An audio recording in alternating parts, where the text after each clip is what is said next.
Baik, selamat siang teman-teman. Apakah suara saya sudah terdengar cukup baik di teman-teman semua? Terdengar, terdengar, Terdengar, Miss. terdengar, Mi. Terdengar, Miss. Baik,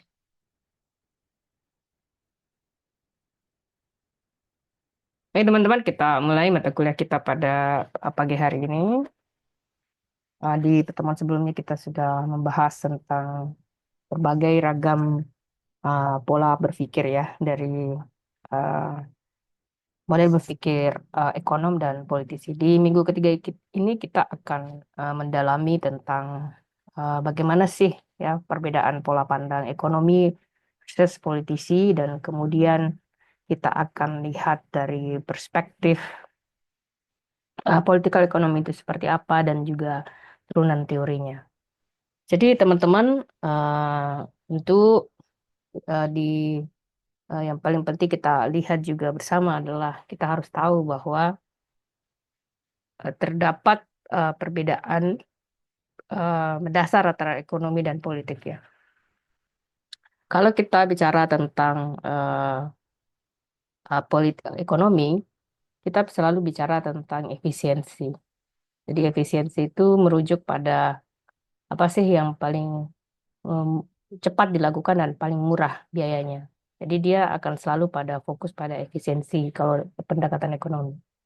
Jadi kalau kita kembali kepada kaitan dengan mata kuliah State Market Society, kalau masih ingat ya, ada tiga pertanyaan mendasar di dalam ilmu ekonomi. Jadi apa yang harus diproduksi oleh masyarakat? Kalau dalam pandangan ekonom tentu barang yang diproduksi itu adalah barang yang memang dicari atau diminta, ada demand-nya ya, ada permintaan.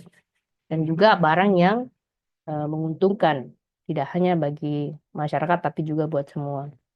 Nah, kalau politisi itu kalau ditanya, misalnya barang apa yang harus diproduksi, jadi jawaban dari politisi itu mungkin adalah barang yang bisa kemudian memberikan apa mencukupi kepentingan nasional dari eh, negara tersebut ya.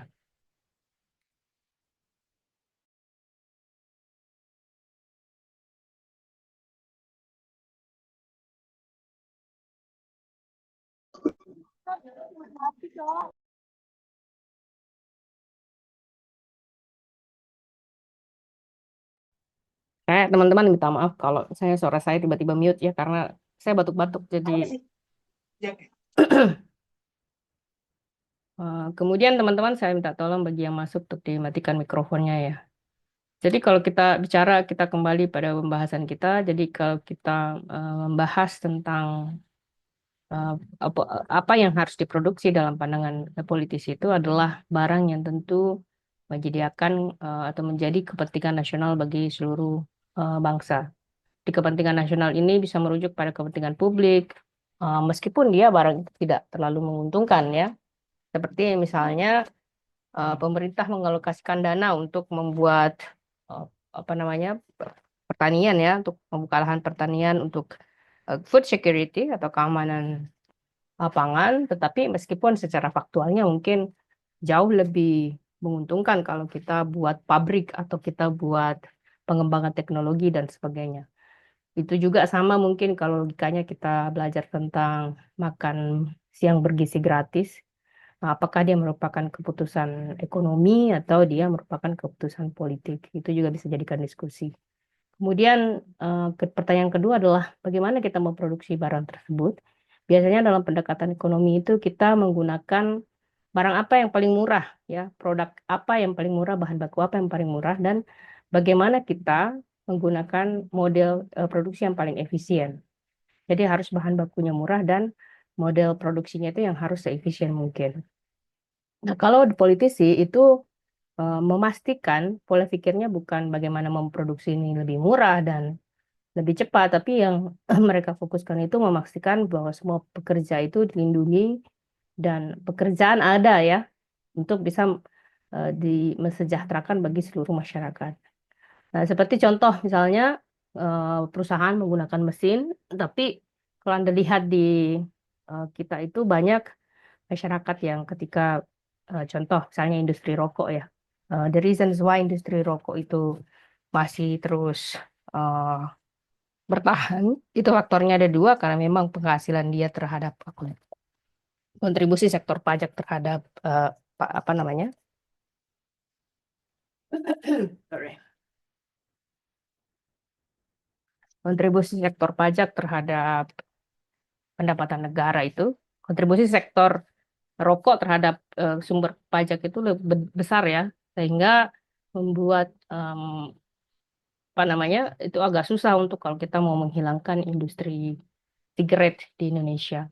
Kemudian yang kedua adalah ketika kita ini pemerintah Indonesia ini ingin misalnya menghapuskan atau mengurangi produksi rokok, itu banyak yang demo karena itu kan banyak orang yang bekerja di industri rokok tersebut yang kayak misalnya petaninya, kemudian orang yang dibayar jasa untuk melinting rokok tersebut dan sebagainya. Jadi di satu sisi kalau kita berpikir ekonomi, industri rokok itu buruk buat ekonomi karena cost-nya itu kita akan belajar tentang opportunity cost dan trade-off ya. Cost-nya itu lebih besar daripada untungnya. Kenapa cost-nya lebih besar daripada untungnya? Ingat teman-teman, salah satu yang paling banyak membebani anggaran kita adalah salah satunya dari kesehatan. Dan faktor perokok itu merupakan salah satu penyebab paling besar di Indonesia yang menyebabkan orang itu sakit. Sehingga yang menanggung biaya kesehatan itu adalah pemerintah. Nah, kalau kita berhitung secara jangka panjang, cost-nya itu lebih besar sebenarnya biayanya kalau kita pertahankan industri rokok daripada kita eh, apa namanya menghapusnya. Nah, itu mungkin adalah salah satu contoh ya. Kemudian, siapa yang akan mengkonsumsi barang tersebut? Jadi, kalau dalam pendekatan ekonomi itu biasanya siapapun yang bisa membeli barang tersebut ya berdasarkan pada pendekatan harga pasar. Nah, kalau politisi itu biasanya mereka akan mengintervensi harga karena seperti contohnya ada demo yang menuntut misalnya harga ini tidak boleh sama hal ini, ya tentu mereka akan mengabaikan pendekatan pasar. Kemudian contoh berikutnya seperti misalnya kesehatan teman-teman. Jadi kalau industri kesehatan itu harus berdasarkan pada kalau pendekatan ekonomi ya, apa yang paling efisien ya, apa yang bisa eh, di, dibeli memang oleh masyarakat. Tapi kalau dalam pendekatan politisnya kan tentu kalau sektor kesehatan itu tidak di apa di take care oleh negara, mungkin akan terjadi demo luar biasa ya. Ini particularly kalau kita bicara tentang Indonesia. Kemudian yang keempat adalah siapa yang akan mendapatkan apa. Jadi pertanyaan kelima, siapa yang akan mendapat apa? Jadi yang menentukan apa namanya kompetisi dalam pandangan ekonomi itu adalah pasar itu sendiri. Jadi biarkan pasar itu menentukan melalui kompetisi. Sementara kalau politisi siapa yang akan mendapat apa itu diputuskan berdasarkan kepada prioritas dan kebutuhan sosial. Seperti misalnya siapa yang mendapatkan pendidikan gratis. Kalau dalam ekonom kan tidak ada yang disebut gratis ya pendekatan ekonomi ya. Ya, kalau Anda bekerja keras, Anda dapat uang, Anda bisa membayar fasilitas yang jauh lebih bagus. Begitupun dengan kesehatan dan militer. Kemudian yang kelima adalah kapan dan bagaimana. Jadi, eh, menurut pendekatan ekonom, kapan kita akan memproduksi barang, contohnya ya, itu secepat mungkin sesuai dengan permintaan pasar.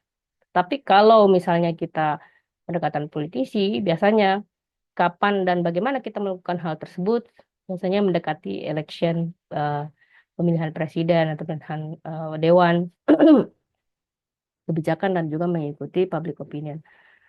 Seperti contoh teman-teman itu agak sangat jarang itu terjadi kenaikan harga BBM itu menjelang pemilu. Biasanya kenaikannya itu setelah pemilu. Kenapa? Karena mereka politisi-politisi ini kan mencari namanya support dari masyarakat. Sehingga sangat kecil kemungkinan mereka akan mengambil tindakan yang membuat apa namanya image mereka di masyarakat itu jadi jelek. Nah, inilah perbedaan mendasar pola pandang antara politisi dengan ekonom. Jadi itulah sebabnya teman-teman, jika teman-teman melihat misalnya di TV ada dua pandangan yang sangat berbeda, jadi ya teman-teman bisa mengkategorikan, oh orang ini, pakar ini dia lebih ke pendekatan ekonom, pakar ini lebih ke pendekatan politisi. Jadi ingat kalau kita bicara tentang ekonom, kita selalu bicara efisiensi. Kalau kita bicara tentang politisi, kita selalu bicara tentang siapa yang punya kekuasaan dan bagaimana pada esensinya ya mendistribusikan barang dan jasa itu sesuai dengan target untuk kesejahteraan masyarakat. Baik, sekarang kita lihat ya pendekatan berikutnya. Nah, sebelum kita membahas itu lebih jauh, saya ingin sedikit menjelaskan tentang apa sih asal dari political ekonomi. Teman-teman, tentu di pertemuan sebelumnya kita sudah belajar tentang apa sih perbedaan political ekonomi dan ekonomi politik. Jadi kalau kita lihat secara mendasar, teman-teman, eh, political ekonomi itu adalah cabang dari ilmu sosial yang mempelajari antara hubungan individu dan masyarakat, kemudian antara hubungan pasar dengan negara. Jadi kita di dalam state market society, itulah sebabnya saya selalu mengatakan kepada teman-teman, Anda tidak akan mungkin bisa memahami dengan jelas apa itu negara pasar masyarakat jika Anda tidak memahami politika ekonomi. Karena politika ekonomi ini adalah cabang dari ilmu sosial yang kemudian mempelajari hubungan antara individu, masyarakat, kemudian masyarakat dengan pasar, pasar dengan negara. Jadi dengan menggunakan berbagai jenis tools, kemudian metodologi yang diambil dari ilmu ekonomi, kemudian politik, dan sosiologi. Nah, istilah dari politik ekonomi ini sendiri diambil dari bahasa Yunani, artinya polis, ya, bahasa Yunani polis yang artinya city atau negara. Karena teman-teman kalau ingat dulu itu tidak ada negara, yang ada itu hanya kota. Jadi masyarakat itu berkumpul, lama-lama menjadi besar, jadilah kemudian kota. Dari kota itu kemudian makin membesar, membesar, kemudian menjadilah negara. Jadi dia polis ini artinya city atau state, kemudian ekonomus artinya orang yang men-take care atau memanage atau mengatur suatu keluarga atau suatu tempat estate itu ya. Estate itu merujuk pada tempat. Misalnya ada gedung, itu estate, disebut kita estate. Nah, political ekonomi ini jadi bisa dipahami sebagai suatu pembelajaran atau suatu metode di bagaimana kita melihat suatu negara dan rumah tangga publik yang kemudian di-manage atau diatur dengan menggunakan pendekatan politik dan faktor ekonomi. Jadi kalau kita lihat politik ekonomi ini adalah subjek uh, yang berbeda, ya. Dia menjadi subjek yang dulunya itu tidak ada sebenarnya pengkategorian antara ekonomi dan politik. Itu karena tidak ada ilmu politik dan tidak ada ilmu ekonomi sebenarnya secara dasarnya ya, karena juga dulu tuh tidak ada jurusan ekonomi dan jurusan politik. Baru kemudian setelah berkembang ilmu pengetahuan semakin dipisahkan antara jurusan ekonomi dan politik. Jadi jurusan ini tuh muncul di abad pertengahan abad ke-18 sebagai suatu reaksi dari munculnya merkantilisme ketika seperti misalnya tokoh-tokoh Adam Smith, David Hume, dan Francis Kuznej itu kemudian mulai melakukan pendekatan political economy dalam menganalisa suatu permasalahan dan menulis dalam buku-buku mereka.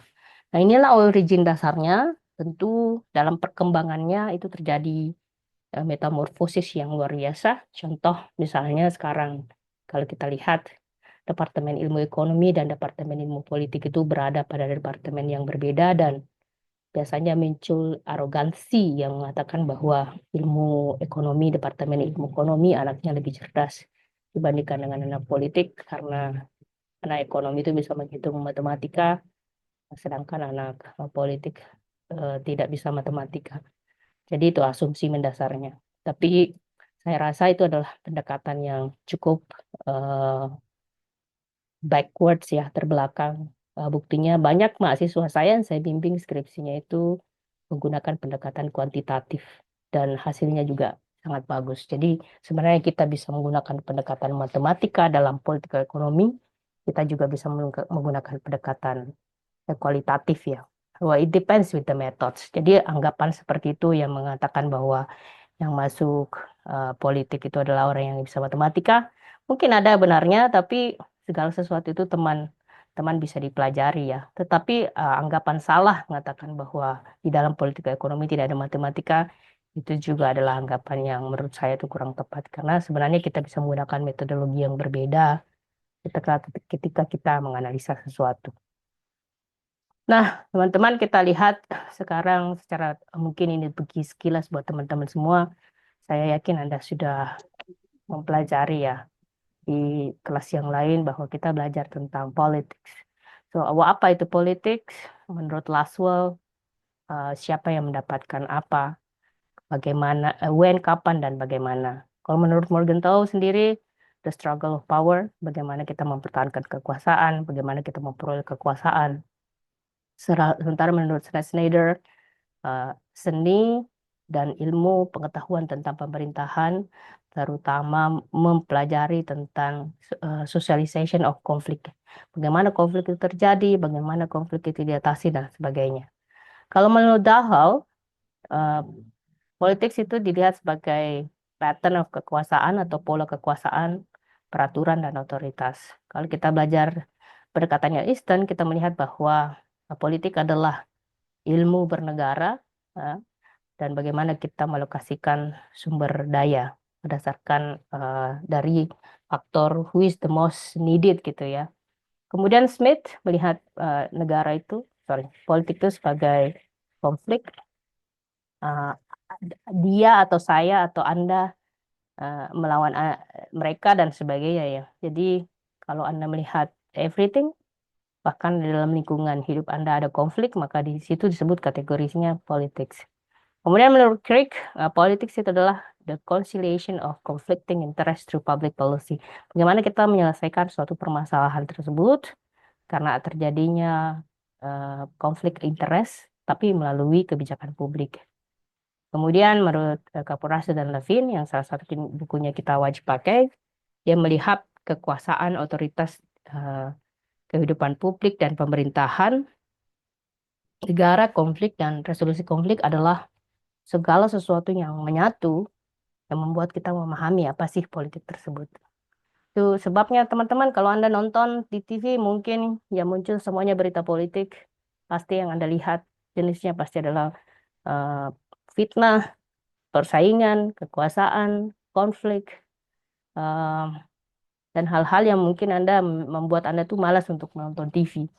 So that is politics, teman-teman.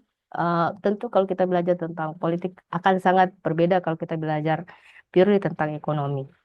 Nah, di ilmu mata kuliah kita, kita belajar kombinasi dari keduanya. Jadi kita mengetahui bahwa orang melihat sesuatu itu berdasarkan dari pandangan ekonomi, melihat dari pandangan politik, dan bagaimana kita melihatnya dari kedua belah sisi. Jadi kita tidak terperangkap dalam satu egosentrisme opini. Jadi kalau Anda melihat ada orang yang berdebat, dan satu-satunya menjadi highly egois, ingat teman-teman, perdebatan itu tidak ditujukan untuk supaya kita menang, ya. Jadi berdebat itu bukan tujuannya untuk menang, tapi bagaimana kita membuat orang lain mengerti tentang pendapat kita. Jadi kalau Anda hanya berdebat, hanya teriak-teriak, berarti kan itu bukan pola komunikasi yang bagus ya. So that is politics, teman-teman. Nah, sekarang kita lihat ya. Pada dasarnya ada 7 hal mendasar kenapa kita belajar political economy. Pertama adalah tentu political economy itu mengkombinasikan antara multidisiplin. Jadi political economy ini adalah kombinasi antara ekonomi, kemudian ilmu politik, sejarah, sosiologi, yang bahkan ada tambahan di sini psikologi yang memberikan Anda pengertian lebih mendalam dan komprehensif. Kemudian political economy ini mengkritik traditional economics. Nah, apa yang dimaksud dengan traditional economics, teman-teman? Itu yang Anda baca di perpustakaan, ya disebut dengan pengantar ekonomi makro dan mikro. Itu yang disebut dengan neoclassical economics, atau kita menyebutnya sebagai traditional economics. Kenapa mereka dikritik? Karena terlalu banyak matematika dan statistik, sehingga mereka mengabaikan yang disebut dengan perilaku manusia. Sementara perilaku manusia itu kan tidak statis ya, dalam artian perilaku manusia itu bisa berubah-berubah. Seperti contoh, mungkin hari ini Anda rajin, besok malas. Jadi human behavior itu is unpredictable sebenarnya. Dan dia bisa berubah kapanpun.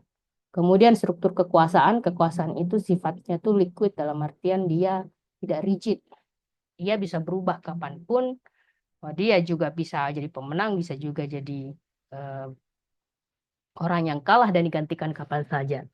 Dan kemudian realitas sosial ya. Jadi kadang-kadang kalau kita melihat sesuatu itu hanya dari pendekatan ekonomi, kita lupa bahwa manusia itu ada aspek-aspek psikologi yang membuat dia itu lemah. Seperti misalnya Anda mungkin sering melihat orang yang sudah tua sekali, sudah mendapatkan, sudah kaya raya, tapi masih korupsi. Nah, hal-hal itu tidak bisa kita jelaskan secara holistically dari pendekatan ekonomi semata, tapi kita butuh pendekatan psikologi di situ, pendekatan politiknya seperti apa. Baru kemudian kita bisa memahami, oh orang ini dia sudah kaya, dia sudah mendapatkan semuanya, sudah terpandang, tapi kok masih korupsi ya. Itu kasus-kasus yang mungkin Anda lihat sekarang ya, bagaimana eh, apa namanya yang bekerja di BUMN kita itu orang yang ditangkap itu adalah orang-orang yang gajinya besar, rumahnya mewah-mewah. Mereka sudah mendapatkan lebih dari apa mungkin yang teman-teman bisa bayangkan atau mungkin saya bisa bayangkan ya. Eh, dengan pendapatan seperti itu mungkin kita berpikir apalagi sih yang dicari. Nah, kita tidak akan bisa menjawab itu dengan pendekatan ekonomi saja. Kita harus melihatnya dari faktor psikologi, kita harus melihatnya dari faktor politik.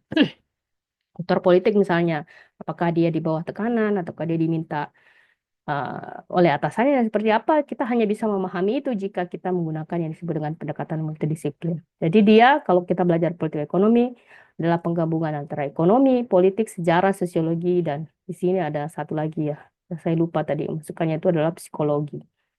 Kemudian yang ketiga adalah it questions what economic measure. Jadi dia mempertanyakan sebenarnya apa yang ekonomi itu ukur.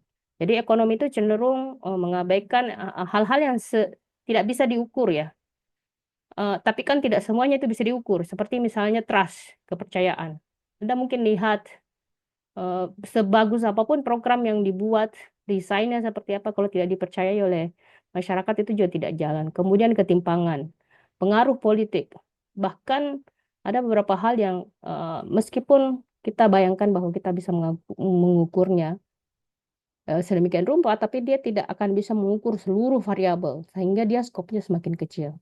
Kemudian yang keempat adalah dia politika ekonomi ini menentang asumsi yang tidak realistis. Seperti misalnya dalam pendekatan teori ekonomi itu mengasumsikan bahwa semua orang itu rasional. Semua itu orang adalah self-interested individual atau homo economicus. Semua orang yang mementingkan dirinya sendiri. Tapi kenyataannya adalah tidak seperti itu.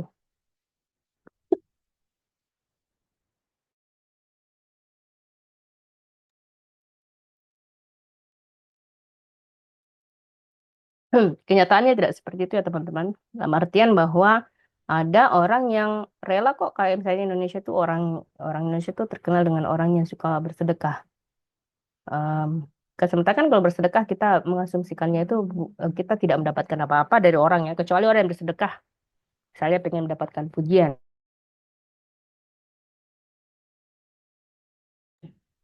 Jadi hal-hal seperti misalnya charity itu kalau kita mau mengukur dari kompleksitas kompleksitas orang per orang kan agak cukup rumit ya.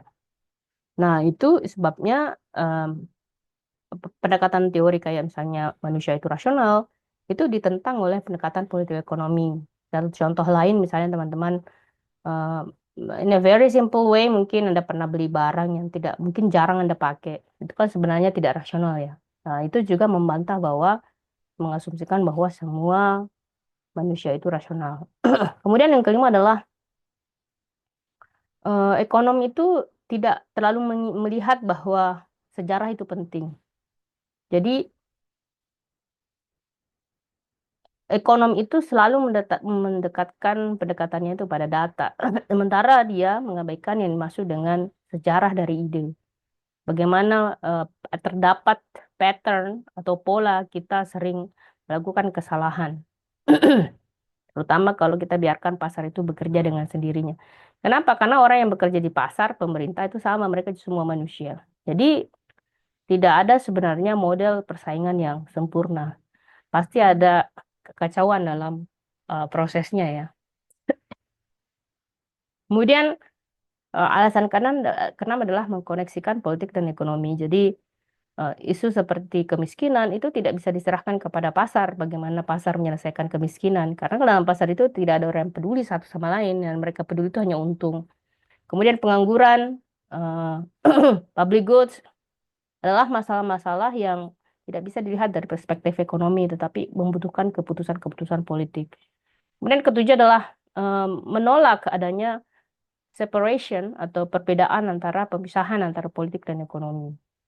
Jadi orang ekonomi itu tidak mau menggabungkan ekonomi dengan ilmu lainnya, sehingga dia eh, pendekatan mereka itu melihat politik dan ekonomi ini sebagai subjek yang berbeda. Tapi secara realitasnya itu tidak mungkin kita pisahkan antara kedua subjek ini karena hal yang membuat kita secara sederhana saja teman-teman kenapa kita pertumbuhan ekonominya seperti sekarang itu bukan karena faktor pasar tapi karena faktor politik. Bagaimana kita sering sekali menampilkan eh, di media eh, pandangan-pandangan politik yang merusak kepercayaan kita terhadap pemerintah misalnya. Bukan hanya kalau masyarakatnya saja sudah tidak percaya kepada pemerintah, Anda bayangkan bagaimana investor itu mau masuk kalau kita saja tidak percaya pada pemerintah misalnya ya logikanya seperti itu.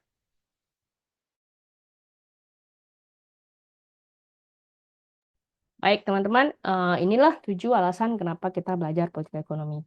Tentu teman-teman bisa kalau tidak ada yang kalau misalnya ada yang tidak dipahami silahkan bertanya ya. Kalau tidak saya akan lanjutkan ke pendekatan kita berikutnya. Nah, ada 3 konsep teman-teman yang kita bisa menghubungkan antara politik dan ekonomi ya. Apa saja 3 konsep tersebut? Pertama adalah kita bisa melihat politik itu sebagai pemerintahan. Nah, pemerintahan, politik as a government itu bisa terjadi di dalam pemerintahan, bisa juga terjadi di luar pemerintahan. Di dalam pemerintahan, seperti misalnya inside the government, kita melihat bagaimana lembaga negara seperti yang ada di DPR, MPR, kemudian DPRD, DPD ya, itu kemudian membuat hukum yang dilaksanakan di berbagai daerah. Jadi proses politik yang terjadi di DPR itu, MPR, DPR itu, kemudian DPD itu adalah proses politik yang terjadi di dalam pemerintahan. Sementara di dalam outside the government atau di luar pemerintahan, banyak organisasi seperti civil society organization atau CSOs dan NGO yang eh, kemudian bekerja sama untuk hak asasi manusia. Mereka menganjurkan atau mengadvokasi ya memberikan solusi kepada pemerintah dan mempengaruhi kebijakan pemerintah untuk melakukan kebijakan-kebijakan yang bagus kayak misalnya eh, aspek lingkungan, kemudian eh, bagaimana pemerintah let's say lubang-lubang tambang itu mereka mau care dan sebagainya ya. Jadi organisasi-organisasi masyarakat itu bisa mendorong terjadinya perbaikan. Kemudian em, ada satu hal yang perlu Anda tahu bahwa politik as a government itu tidak semua yang terjadi di dalam pemerintahan itu politik, teman-teman.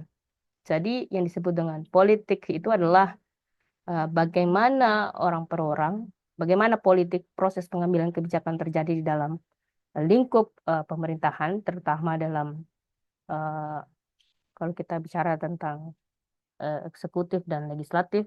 Kemudian kita juga harus melihat bagaimana tidak semua yang terjadi dalam pemerintahan itu dianggap sebagai tindakan politik ya. Seperti misalnya eh, orang-orang yang melakukan kegiatan administratif seperti mengambil pajak, kemudian eh, mengkoleksi pajak dan sebagainya, itu tidak dikonsider sebagai kegiatan politik ya. Karena itu em, semua sudah diputuskan proses pengambil keputusannya itu disebut dengan proses politik. Tapi ketika pelaksanaannya itu dianggap sebagai administrative tax. Kalau Anda masuk di pemerintahan terus Anda melihat ada orang yang fotokopi, that's not politics ya.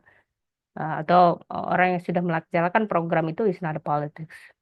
Ini kemudian itu adalah faktor konsep pertama ya. Jadi politik as a government. Kemudian yang kedua adalah kita bisa melihatnya politik as a public life atau politik sebagai kehidupan publik. Nah, apa yang dimaksud dengan politik sebagai kehidupan publik? Jadi, eh, pertama adalah public services. Jadi, politik sebagai kehidupan publik kita bisa lihat sebagai eh, layanan publik ya.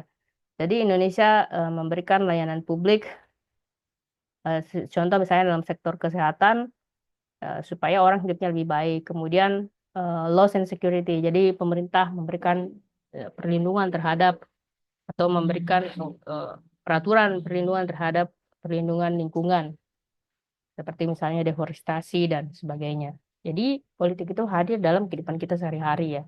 Kemudian ketiga adalah politik sebagai orang atau lembaga yang memiliki otoritas untuk mengalokasikan sumber daya. Hmm. Dibagi menjadi dua, yaitu resource allocation atau alokasi sumber daya. Jadi pemerintah memutuskan untuk memprioritaskan misalnya pembangunan infrastruktur daripada pendidikan. Nah, ini menunjukkan bahwa terjadi uh, uh, societal value allocation atau alokasi sumber daya kepada masyarakat yang secara politik itu ternyata pemerintah lebih suka bangun misalnya jembatan daripada bangun uh, sekolah yang bagus atau sekolah standar internasional atau sekolah universitas lah dengan standar yang setidaknya masuklah dalam top 100 university di dunia. Jadi Anda bisa melihat bagaimana mindset dari pengambil kebijakan itu, bagaimana mereka memprioritaskan misalnya ke pembangunan non fisik atau program lainnya daripada misalnya pendidikan. Kemudian prioritizing value. Jadi kita bisa melihat ya bagaimana eh, Anda melihat kalau ada calon-calon partai politik yang sangat mendukung misalnya eh, penerapan hukum-hukum Islam.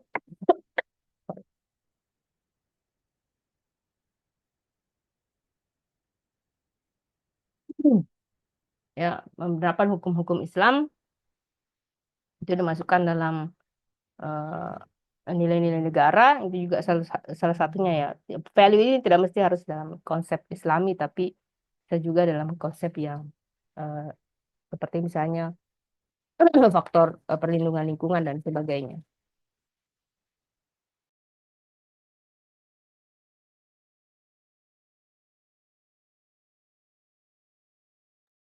Baik, teman-teman, inilah tiga konsep mendasar di mana kita bisa menghubungkan politik dan ekonomi.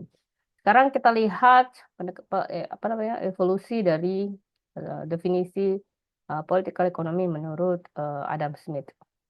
Jadi menurut Adam Smith, secara sederhananya, karena Adam Smith ini kita selalu menyebut dia sebagai bapak dari ilmu ekonomi, sekaligus juga bapak dari ilmu political ekonomi. Jadi menurut Adam Smith, political economy itu dianggap sebagai branch of science atau cabang dari ilmu pengetahuan di mana mempelajari tentang statesman atau kehidupan negarawan, bernegara, legislator, pembuat kebijakan dan peraturan yang propose to distinct object ya. Dia menganjurkan dua dua objek berbeda. Pertama adalah menyediakan sumber daya yang cukup untuk orang, ya, atau membuat orang tersebut or more properly enable them to provide such as revenue substance for themselves. Atau dalam bahasa sederhananya sebenarnya kita bagaimana negara itu memberikan sumber penghasilan pada orang atau membuat orang tersebut bisa mencari penghasilan untuk dirinya sendiri. Kemudian yang kedua adalah to supply the state of commonwealth. Bagaimana dia menyediakan sumber daya yang cukup untuk negara. Jadi di satu sisi, eh, kalau kita ada orang di sini, anggaplah ini masyarakat ya. Jadi tugas pemerintah adalah pertama, ya, kita anggap ini state. Jadi tugas pemerintah menurut Adam Smith adalah memastikan orang ini bisa hidup dengan sejahtera. Atau yang kedua adalah membuat orang ini itu mampu mencari pekerjaan dengan sendirinya sehingga dia bisa sejahtera. Nah, sebagai timbal balik nanti dari orang yang punya penghasilan ini adalah membayar pajak kepada negara sehingga eh, segala sesuatu yang sifatnya public service itu bisa dilakukan. Jadi menurut Adam Smith keduanya untung ya, baik masyarakatnya untung, kemudian negaranya pun untung. Jadi kalau kita lihat ada tiga eh, distinction dalam definisi ini kita melihat bahwa political economy itu sebenarnya secara sederhananya adalah ilmu tentang bagaimana pengambilan kebijakan ya. Jadi political economy ini ditujukan untuk statesman, orang-orang yang mengurus negara, legislator ya orang mengambil kebijakan, menentukan hukum untuk mendesain kebijakan dan untuk pengelolaan ekonomi. Ada dua goals utama di dalam politik ekonomi adalah memberikan kesejahteraan kepada orang, jadi membuat orang itu atau membantu orang untuk mendapatkan income, pendapatan dengan sendirinya, dengan tentu dukungan dari negara, kemudian memberikan penghasilan kepada negara. Jadi tadi ya, kalau dia sudah sukses, dia kemudian bisa memberikan penghasilan atau membayar pajak kepada negara. Jadi negara-negara tersebut, penghasilan tersebut, negara bisa memastikan adanya dana yang cukup untuk melaksanakan yang disebut dengan pelayanan publik. Nah, itu sebabnya teman-teman tidak mungkin pemerintah bisa melakukan eh, apa namanya fungsinya secara tepat kalau banyak orang yang tidak mau bayar pajak dan begitupun sebaliknya ya kalau pemerintah menyalahgunakan hasil pajak yang sudah kita bayarkan. Jadi dalam konsep ini ada dua. Jadi dia melihat political economy sebagai science atau ilmu pengetahuan bagi pengambil kebijakan dengan dua tujuan utama, yaitu bagi masyarakat dan juga bagi negara. Dan ketiga adalah harus ada mutual prosperity. Jadi harus ada apa namanya manfaat ekonomi yang besar, tidak hanya bagi masyarakat tapi juga bagi negara. Dengan begitu, ini akan menyebabkan kalau misalnya dia sejahtera, dia bisa berkontribusi terhadap negara, maka akan terjadi yang disebut dengan sustainable national wealth atau kekayaan negara yang berkelangsungan. Nah, inilah definisi dari politik ekonomi dari bapaknya ya, dari Adam Smith.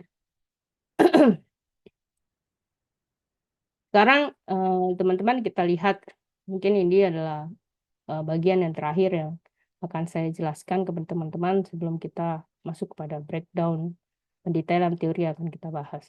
Jadi teman-teman ada beberapa eh, teori yang akan kita bahas di dalam politik ekonomi ya. Di ada merkantilisme. Merkantilisme ini sebenarnya paradigma ya. Jadi paradigma merkantilisme ini mainstream teorinya itu menurunkan yang disebut dengan nasionalisme ekonomi. Kita juga menyebutnya, ada yang menyebutnya derivatif teori ya. Jadi uh, dia menyebutnya merkantilis ini sebagai mainstream teori. Kemudian derivatif teorinya adalah economic nationalism. Nah, critical teorinya seperti teori-teori yang, ya, critical teori itu teman-teman adalah teori yang mengkritik mainstream teori.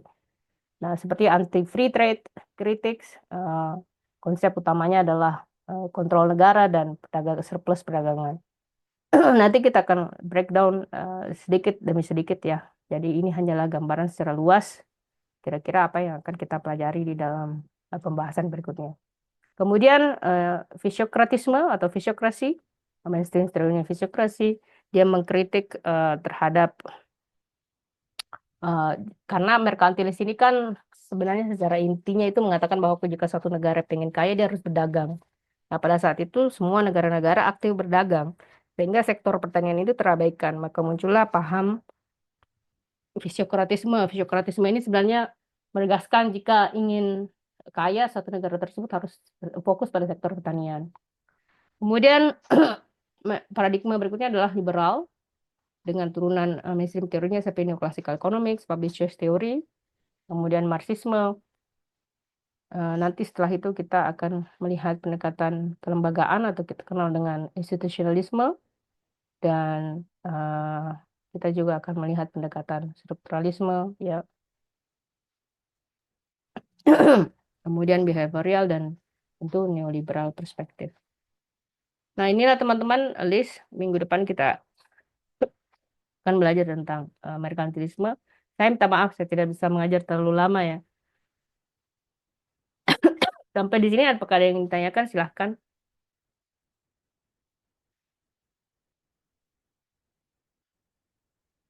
Jika tidak ada teman-teman, maka saya eh, sudahi pertemuan kita pada pagi hari ini. Have a very good day and bye everyone.